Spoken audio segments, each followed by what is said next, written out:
Oh my gosh. Okay, the pieces are coming together now. So today I read Green Lantern number 4, December 1990. This is the volume 3, when it starts off with Hal Jordan and ends up with Kyle Rayner in like issue 50. Now it's starting to make sense. So welcome to Evergreen City. There's a big old hole there. The one I read later, like 15 or 14 or something, where there's cities on another, on Oa, and now it's starting to make a lot more sense. So here's Hal Jordan going to that peach place to pick peaches. And now we see what's going on. See that crazy watcher or whatever, he is actually taking cities from other planets and trying to repopulate Oa. Yeah, it's like almost like he's Brainiac or something. He's absolutely crazy. Also, we got,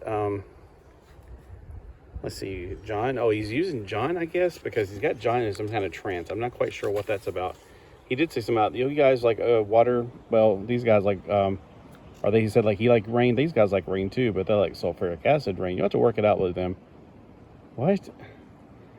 He's populating his planet with different aliens from different planets and just kind of sticking them all together like a zoo. It's crazy.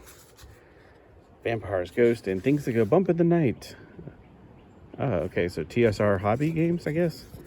I know there's a Dracula one. That's something that, Narc. That was a video game on Nintendo. So,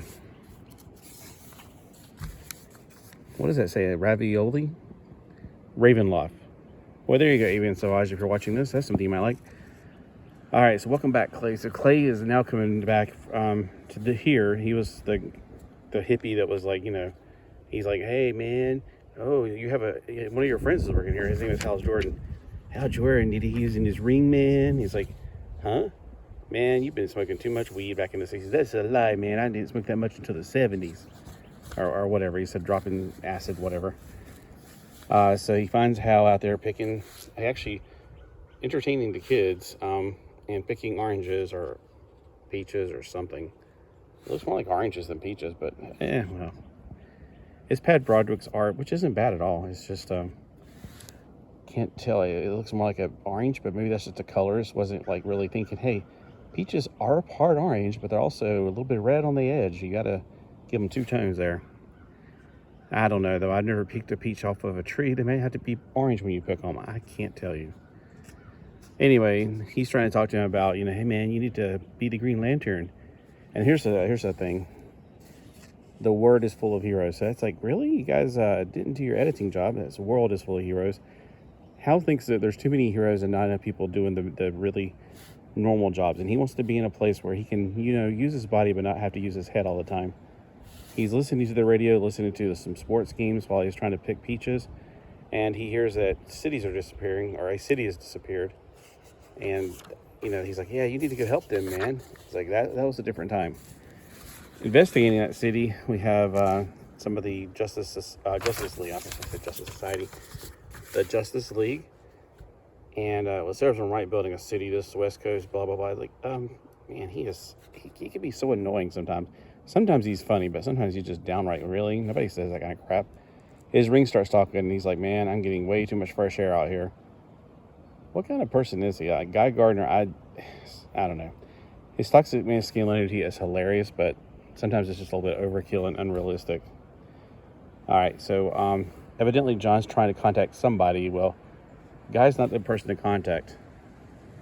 Oh, this is for, model kits and football cards. So now they're going to take another city. It's Indian Reservation, or Native American Reservation, as we now call it. Well, the next day, they're talking about some kind of moon and the moon of rebirth, and he's like telling me, yeah, man, it's the moon of rebirth, and it's the Isis moon, and blah, blah, blah, blah, blah. He's like, it's like, wow, you know way too much about too little, like, trivial knowledge. He's like, go to bed. It's time to go to sleep. And that night, this woman right here, evidently she was involved with him, Hal Jordan. I didn't get those comic books. I guess I need to find out what's going on. But she's trying to tell her son to go to bed. She has to work hard on the farm, and she can't be keeping up all night with him.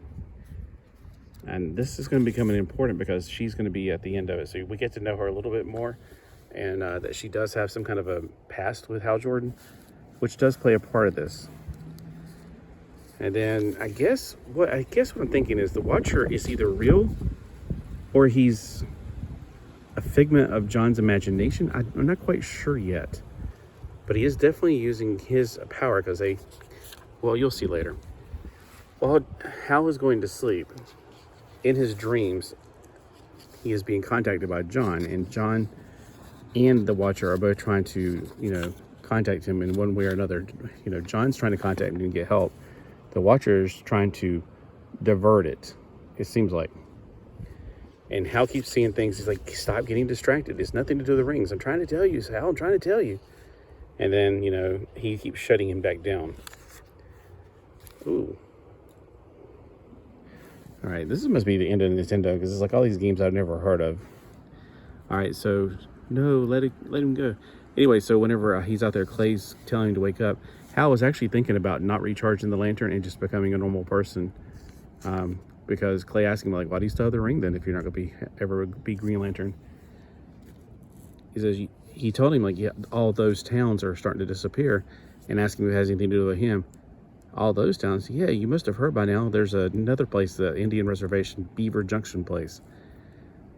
Funny, I've been to Beaver Junction too. So the two places that he's been to so far have both been taken. So he's like, this is too much of a coincidence. It's not like, these places are random places. It must be something to do with him that they're taking him. Like maybe the Watcher's trying to get him back involved or something. But that's still a lot to be known.